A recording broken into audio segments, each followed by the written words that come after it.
Hi, boys and girls. Mrs. Linsman here, the librarian from March and Palmer, and I'm here today to read to you our next version of the Three Little Pigs, which is the Three Little Aliens and the Big Bad Robot. For the past 2 weeks, we've been reading different versions. We started off the original, and last week we read the true story of the Three Little Pigs, where Al, the wolf, was just asking for a cup of sugar. It wasn't his fault he had a cold. Or was it? So this week we have our next version. As I said, the Three Little Aliens. As we can see, we have our three character. And then we have the Big Bad Robot, our bad character. So let's see what happens in this one. Sometimes before stories even start, they give us details. They can tell us about the story here. But on the folds of the book, they can give us more so we can see the planet. So somehow, this is going to be part of our story. Let's get to the first page. Once there was a mama alien, who had three little aliens. They were called Bork, Gork, and Nitwix. Bork, Gork, and Nitwix grew up in an old-fashioned house in a snug, cozy crater in a tidy little planet. As the eons passed, their house grew crowded. Look how much stuff they have in there. Oop, and even their alien puppy. It's time for you to go into the universe and find a planet of your own, their mama told them, giving them each a hug. But remember, watch out for the Big Bad Robot. It wants to chew you up. So Bork, Gork, and Nitwix took off.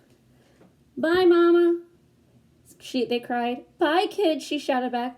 Always stick together, she added.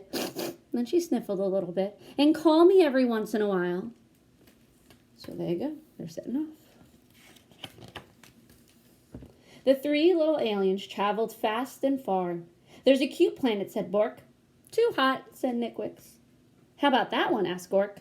Too crowded, said Nitwix. They darted around a meteor. Aren't we there yet? Said Bork. Just past the next bend, a big planet swirled with dust and loomed into view. Bork spotted a shiny space rover zipping around its mountains and plains. Awesome, she said. I'm going to live in that. Ma said to stick together, called Nitwix. But Bork had already zipped too far away to hear. Anybody can guess what planet this is? If you guessed Mars, you're right. It's our red planet. It's the red planet. Nitwix Gork traveled on. Nitwix didn't like the look of the next planet either. Nowhere to breathe, he gasped. Picky, picky, Gork said. Then just ahead, he spied a giant planet with huge golden rings around it. He jumped on a passing satellite and caught a ride on the ring. Whee! He squealed. This is what I call home. We can't live on a ring that goes around in circles, yelled Nitwix. We'll get dizzy. But Gork was too busy not paying any attention. Are they listening to their mama? Are they sticking together? No, they're not. Anybody know what planet he's on? So over here, we have Jupiter, which makes this one Saturn. Excellent.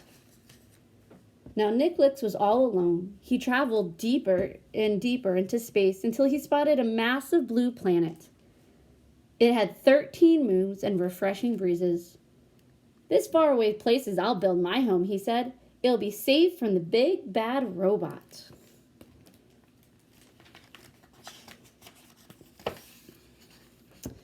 Nitwix found everything he needed to make sturdy walls. He gathered stardust to keep his home bright and found solar panels to keep it warm. And he grabbed a tall, shiny telescope. This will do for a chimney, he said, and though no one had heard him. So he's slowly building that strong house. Rock by rock, row by row, Nitwix built their perfect house. When he was finished, he sat down and locked the door.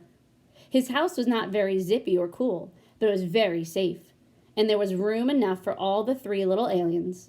I hope they come visit soon, said Nitwix. Who do you think we're going to meet next? Ooh, if you're thinking our big bad character, right? We have our big bad robot. Then one galactic dawn, there was a rumbling in the universe. Greep, bonk, meep, padiddle, deep, irk, eep. It was the big bad robot. Bork was so busy on her swirling red planet that she couldn't hear the robot's call. She didn't feel its giant footsteps as it leapt from star to star, and she didn't see the robot until it was right in front of her rover. Uh-oh. Little alien, bleeped the robot. Pull over, pull over. Not by the wheels of my trusty space rover, cried Bork bravely, and then I'll crack and smack and whack your house down, meet the robot. And just like that, the robot cracked and smacked and whacked Bork's shiny rover into 100 pieces. Greep, boink, meep, padiddle, deep, erp, eep, eep.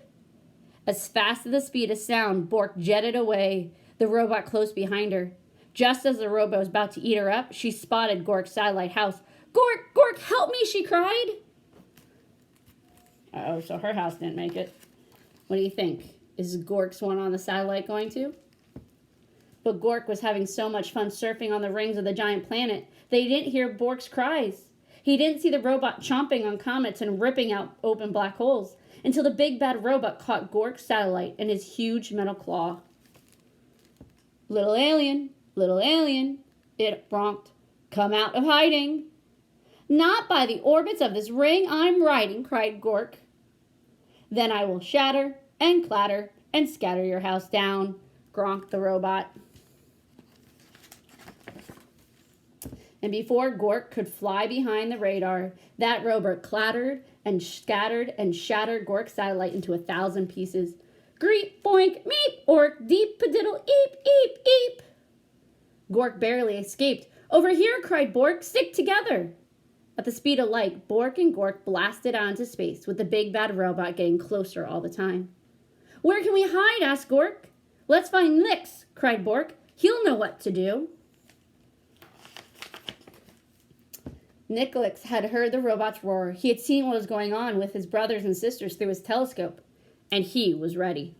He flashed his solar panels halfway across the universe. There he is, cried Bork and Gork, and they zoomed to Nicholas' house as fast as a hurtling asteroid. Get inside, cried Nicholas. No time to waste. No sooner had Bork and Gork slammed Nicholas' solid space rock door than they heard the robot rumbling, Little alien, it corked. Let me come in. Not by the slime on my chinny chin chin, cried Nicholas. Then I'll smack and crack and whack your house down, zeeped the robot. Uh-oh. I don't think Bork thinks it's going to last. Then the big bad robot bashed and cracked Nicholas' strong, solid house. Nothing happened. Then it pounded and smashed really hard. Not a crack. Then it loaded up its triple blaster and zapped that house but good. And guess what? The house wouldn't fall down. So the robot forced its way into the little alien's house, right down the chimney. Brrrr, deep. The aliens covered their ears and waited for the robot to chomp on them. Oh no! But halfway down the telescope, that robot got stuck. It strained and struggled. It moaned and groaned. Nicholas's house stood and shook and shuddered, but it didn't fall down. It did not. The robot gave one mighty cry and burst into 1,000,000 pieces. Cool, said Bork. Awesome, said Gork. Just as I planned, said Nicholas. There's just one thing missing, said Bork. I wonder what could be missing. Phone home, said Gork. So Nicholas did. Ma, he said, we have the coziest house in the galaxy. Won't you come over and tuck us in? I hope you enjoyed the 3 little aliens and the big bad robot. As you can see, there were some things that were the same, some things that were a little different, and some stuff that was not even in the first one. So I hope you enjoy. Have fun with the activity. Have a great night.